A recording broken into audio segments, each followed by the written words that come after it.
Negócio jurídico. Segundo a teoria estrutural, teoria que melhor explica o instituto negócio jurídico, seria todo fato jurídico consistente em uma declaração de vontade, a qual o ordenamento jurídico atribuirá os efeitos designados como desejados, desde que sejam respeitados os pressupostos da existência, os requisitos de validade e os fatores de eficácia, ou seja, impostos pela norma jurídica. Meu nome é Felipe Tostes, esse é o canal FRT.Juris.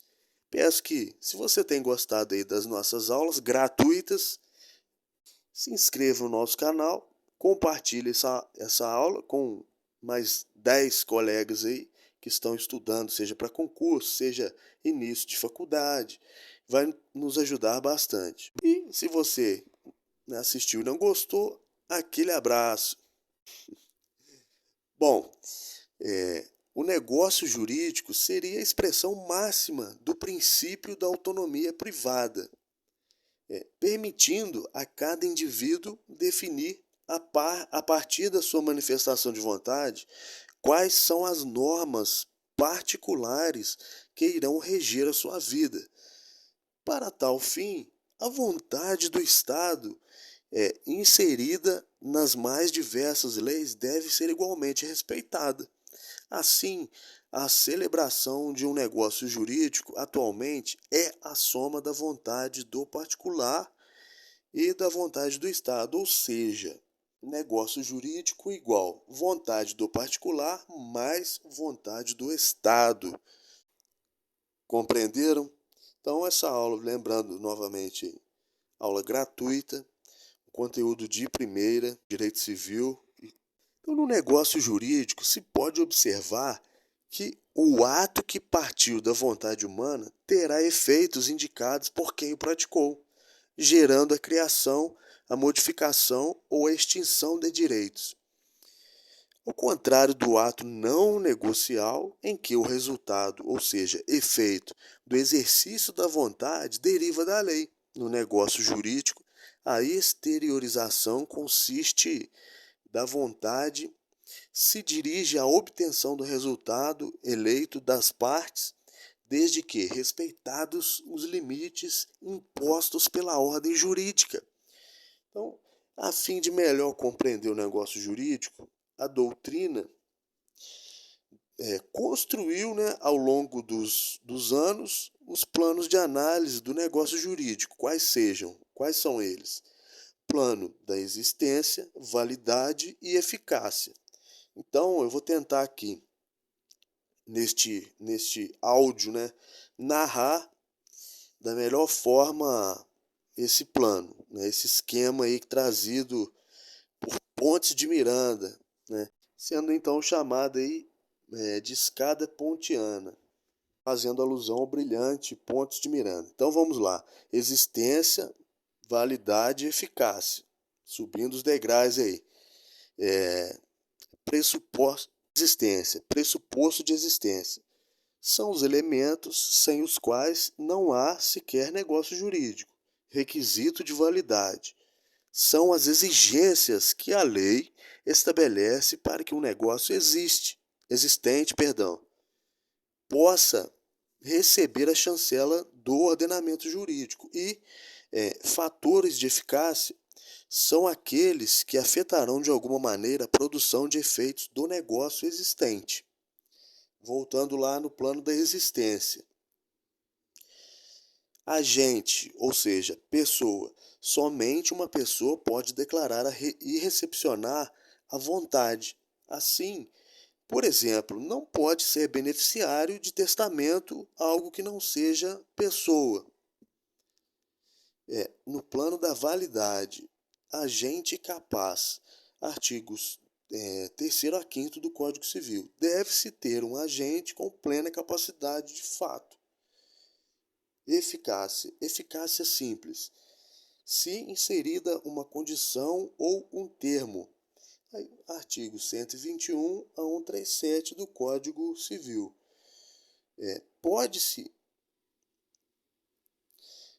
ter o que os efeitos a serem produzidos pelo negócio fiquem submetidos ao advento de certos fatos. Assim, disse que há ineficácia simples, uma condição ou um termo. No plano da existência, vontade. A vontade é fundamental para a criação do negócio jurídico. Assim, atos de extorsão da vontade não induzem o nascimento de negócio, tais como aqueles obtidos através de coação vis absoluta, violência física. No plano da validade, vontade livre e consciente. Se presente algum vício do consentimento, como o erro, dolo, coação, estado de perigo e lesão, haverá invalidade do negócio. Objeto. Há que se ter um objeto sobre o qual a vontade das partes recairá.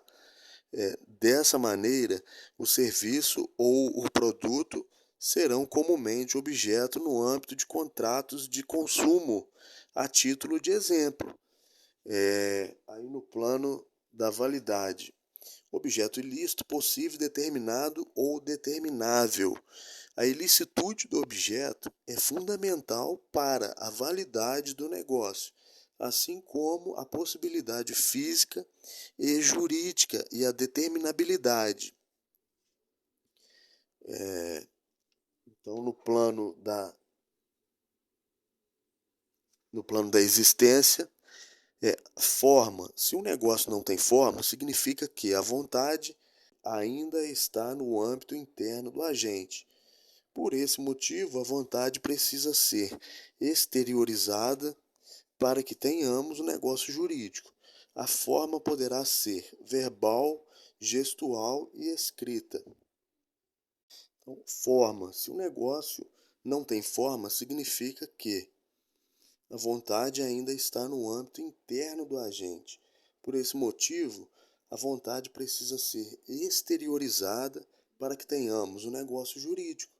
A forma poderá ser verbal, gestual ou escrita. E caráter substantivo. No plano da validade,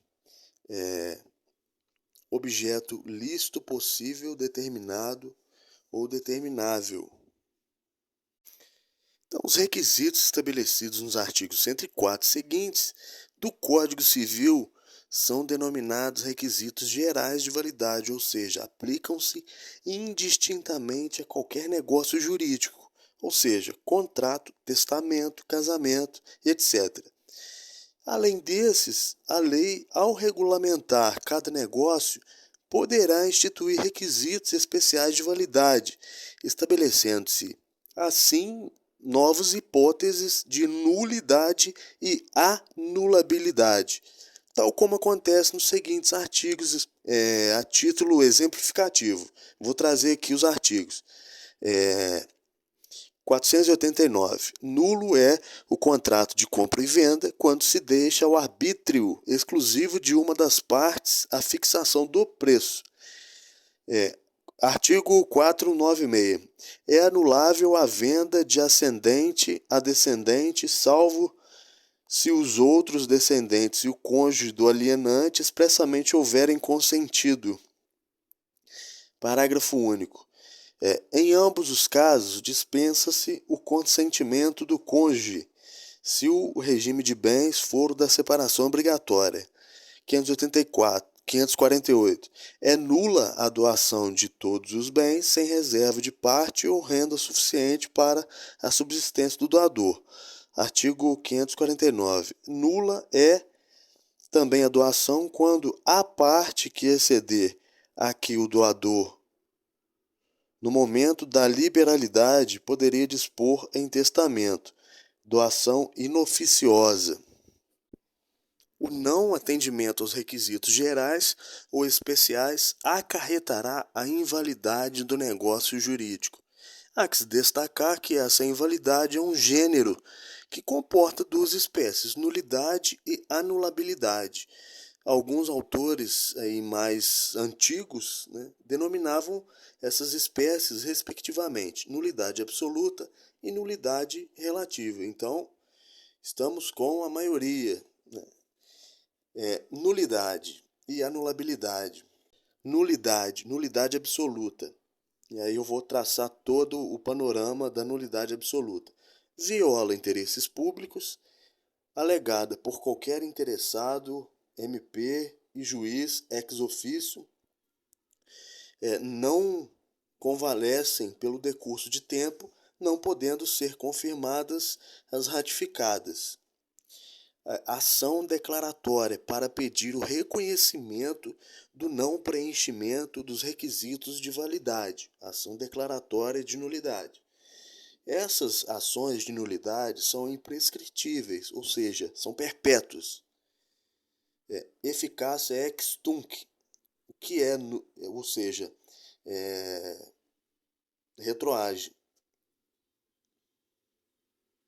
O que é nulo o é desde a sua origem, logo os efeitos retroagirão à data do ato praticado. Que eu acabei de dizer, anulabilidade. Viola interesses privados, somente a parte interessada pode suscitar. Admite-se o convalescimento pelo decurso do tempo, decadência do direito potestativo de anular. Admite confirmação, ato de própria parte confirmar, podendo ser expressa ou tácita. A ratificação é a confirmação feita pelo assistente. Ação desconstitutiva ou constitutiva, negativa. Ação anulatória. Os prazos para anular estão aí previstos aí no Código Civil. Que você possa fazer uma leitura aí do Código Civil. Relativamente incapaz, erro, dolo, coação, estado de perigo, lesão, 2 anos, que é o prazo genérico. Está também no Código Civil. Dá uma estudada lá. Então, finalizando a anulabilidade. Quanto aos efeitos, temos duas correntes, ex nunc ou ex tunc. Ex nunc, dali em diante, ex tunc, daquele ponto para trás, retroage.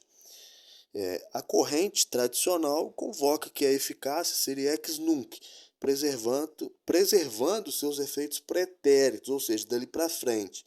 A doutrina moderna entende que a questão é de qualificação.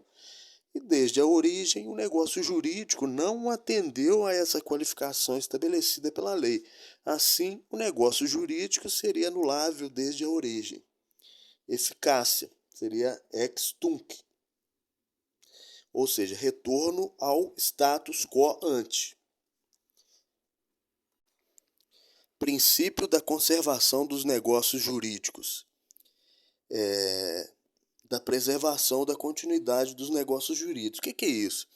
Quando a lei estabelece uma série de regras para que o juiz possa, diante do caso concreto, ao verificar o não atendimento de um requisito de validade, evitar a aplicação da sanção de invalidade, preservando-se assim a vontade declarada. Dessa forma, a invalidação de um negócio jurídico é atualmente a última ratio, ou seja, a invalidade só deve ser decretada quando não tiver como salvar o ato praticado, em última hipótese. Então, tem-se algumas hipóteses de conservação estabelecidas expressamente no Código Civil. Faz a leitura do Código e você vai identificar essa questão aí. Confirmação ou ratificação. Tanto quanto possível, a própria parte ou seu assistente podem confirmar o negócio a fim de afastar a anulabilidade. A confirmação é ato da própria parte e a ratificação é ato do seu assistente. Então, após a prática do negócio com uma causa de anulabilidade, a parte ou seu assistente, de maneira expressa ou tácita, podem manifestar concordância com aquilo que foi praticado. Dispõe aí o Código Civil. O negócio anulável pode ser confirmado pelas partes, salvo o direito de terceiro. O ato de confirmação deve conter a substância do negócio celebrado e a vontade expressa de mantê-lo. Artigo 174. É escusada confirmação expressa quando o negócio já foi cumprido, em parte pelo devedor, ciente do vício que o inquinava. Redução. Negócio eivado de invalidade é como um paciente doente. A melhor forma de tratá-lo certamente não é a morte, evidentemente. Então, a redução permite a realização de uma cirurgia no negócio jurídico para que a parte ruim seja tirada, mantendo-se o restante. Logo, há declaração de nulidade apenas da cláusula que tiver maculada, ocorrendo então uma declaração parcial de validade do negócio, como no exemplo de uma multa abusiva dentro do contrato de consumo. Declara-se a nulidade apenas da cláusula específica que traz a previsão dessa multa. Ou seja, se a cláusula invalidante for essencial, por exemplo, o próprio objeto, não poderá haver a redução, sob pena de inexistência, entre parênteses, haveria uma desfiguração do negócio jurídico. Revisão é a forma de conservar o negócio jurídico, sem declarar a nulidade deste, a partir da leitura das cláusulas contratuais estabelecidas inicialmente. Então, normalmente, a revisão terá lugar quando as prestações estabelecidas forem desproporcionais, como ocorre, por exemplo, nas hipóteses de contratação por inexperiência ou premente necessidade, ou para salvar-se pessoa próxima de perigo iminente, conhecido pela outra parte como estado de perigo. Tais cláusulas serão alteradas para que o negócio se mantenha, preservando assim o equilíbrio das prestações ajustadas. Por exemplo, o artigo 157 do Código Civil aí. Conversão substancial, recategorização ou transinterpretação. Saiu. Está prevista no nosso Código Civil, no artigo 170, onde as partes, por vezes, ao emitirem suas vontades, ignoram que a lei exige certos requisitos. Se o juiz entender que, se a parte soubesse do requisito, iria preenchê-lo, a lei permite que ele possa recategorizar o negócio jurídico, a fim de que a vontade manifestada venha a se amoldar à exigência legal. Considera a manifestação de vontade de celebrar contrato principal como mera vontade de celebrar contrato preliminar, já que este, por exemplo, possui a forma livre. É uma tarefa construtiva do juiz para converter o negócio jurídico inicial, evitando-se assim sua invalidade. O juiz deve atentar para não alterar a vontade real das partes. Simulação. Configura-se quando um sujeito, ao manifestar sua vontade, tem a intenção de prejudicar a terceiros ou fraudar lei imperativa. Nos termos aí do Código Civil, a doutrina aponta para algumas espécies de simulação. Então vamos lá. Simulação absoluta. As partes não chegam a celebrar qualquer negócio jurídico. Há apenas aparência com a finalidade de iludir terceiros. Por exemplo, o locador simula um contrato de compra e venda com terceiro, com a finalidade de despejar o locatário. Simulação relativa / dissimulação. Haverá a celebração de dois negócios jurídicos, um que aparece e o outro denominado dissimulado, que fica escondido. A intenção da parte é a celebração do negócio dissimulado, porém, este ocorrerá com fraude à lei ou violação ao interesse de terceiros. Assim, celebra-se um negócio aparente para ocultar a verdadeira intenção. O Código Civil visando preservar a vontade verdadeiramente emitida, entende que o negócio dissimulado não será nulo se válido for na sua substância e na forma. Por exemplo, o pai supostamente celebra uma doação de imóvel para um de seus filhos. Entretanto, o real negócio celebrado é uma compra e venda. Ao contrato fora dado o nome de doação, apenas para burlar aí a norma do Código Civil e exige consentimento dos demais descendentes para a realização da compra e venda. A doação é um negócio aparente, a compra e venda, o negócio efetivamente realizado. O Código Civil é categórico em dizer que é nulo o negócio jurídico simulado, mas subsistirá o que se dissimulou, se válido for na substância e na forma. Ok? Bem claro aí. Melhor que isso é só desenhando mesmo, né? Já está bem resumido aqui o meu material, né? Fiz especificamente para não ficar muito grande o conteúdo, não ficar muito grande o áudio dessa aula, mas aí bem completo. Então, simulação inocente, tolerável. É aquele negócio jurídico em que não há a presença da intenção de fraudar a lei ou prejudicar terceiros. Ou seja, não há finalidade ilícita. Contudo, a pessoa declara sua vontade de outra forma, por acreditar que, assim, evitará a imposição de uma sanção legal. Por exemplo, o sujeito que, acreditando que a namorada teria direito a seus bens em face do longo tempo de namoro, simula doação destes para um amigo. Esse tipo de ato simulado não prejudica direitos de terceiros nem frauda a lei imperativa. Essa doação, por ser ato simulado, acarretará anulação do ato. Mesmo esse tipo de simulação tida como inocente, acarretará nulidade do negócio jurídico, conforme a doutrina majoritária. Reserva mental.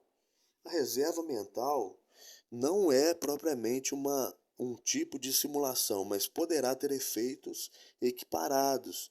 Configurará o ato em reserva mental quando uma das partes oculta secretamente a sua verdadeira intenção ao praticar o negócio jurídico, conforme aí o Código Civil, seus artigos aí.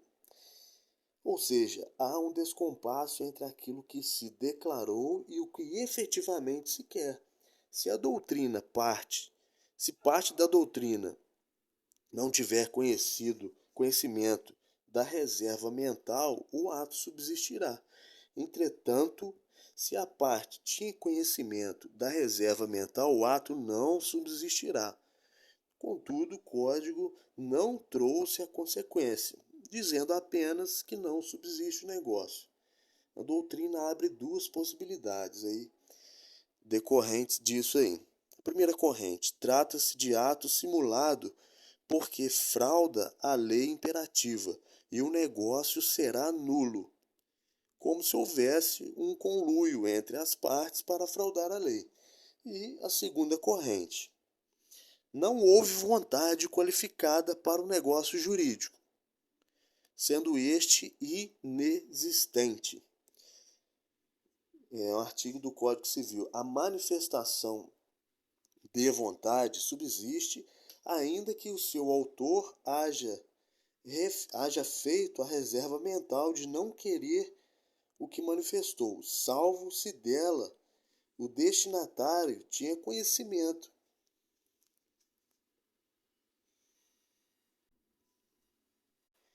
Vícios do consentimento. Erro ou ignorância. Isso está aí no artigo mastigado aí para vocês, 138 e 144. Você que estuda, está no início de faculdade, está começando essa parte do Código Civil, é muito importante por ser a parte inicial, por serem as bases aí, né? Um vídeo que eu gravei outrora no canal sobre a LINDB, que é a Lei de Introdução às Normas do Direito Brasileiro, que é de suma importância, e na seara, no campo civil, também não diferente, essa parte se torna muito importante por serem os princípios, a base, né? Então vamos lá, vamos dar seguimento. Erro ou ignorância. Configura-se o erro quando a pessoa que declara sua vontade se engana a respeito de um dos elementos essenciais do negócio jurídico, tais como a outra pessoa com quem se relaciona, o objeto da contratação ou quanto à própria natureza do negócio que celebra. Não há indução por parte de terceiros. Quem erra, erra sozinho. O erro deve ser substancial, essencial, para gerar a nulidade do negócio jurídico. Então, na nossa subseção aqui da região, que eu não vou mencionar a cidade, mas quando eu formei há 6 anos atrás, tinha 7.000 inscritos, 2.000 atuantes. Então, você tem que ser bom, fazer a diferença caso queira atuar aí na advocacia, enfim, que é uma área muito estressante e aqui na nossa região pouco mercado. Mas os bons se destacam. Então, se o erro for acidental, o negócio não será anulado, cabendo apenas a única consequência de pagar perdas e danos. No exemplo tradicional, configura-se o erro quando alguém compra um anel dourado acreditando ser de ouro, quando na verdade se trata de bijuteria. Erro essencial quanto ao objeto. Se a outra parte percebe, que o declarante está em erro, há o dever de esclarecer a situação. Esse é o princípio da boa-fé objetiva. Princípio da boa-fé objetiva. É uma sociedade, né, onde um quer passar a perna no outro o tempo todo. É um princípio importante aí da boa-fé objetiva. E dolo relacionado ao vício do consentimento. Dolo é quando há intenção de praticar. Então, configura-se o dolo quando uma terceira pessoa, utilizando-se de fraude ou ardil, faz com que o declarante se engane. Ele já tem essa intenção de fazer com que haja esse engano por parte da outra parte. Induz o declarante a erro, ou seja, em suma, é o erro provocado, estando previsto aí no 145 a 150 do Código Civil. O dolo acidental não enseja a anulação do negócio, sendo a questão resolvida no âmbito das perdas e danos. Também uma leitura de artigos 145 a 150. Coação. Configura-se a coação quando alguém, seja por ato de violência ou ato de constrição moral, ameaçar terceiro de dano iminente considerável à sua pessoa, à sua família ou aos seus bens, nos termos aí exposto aí no artigo 151.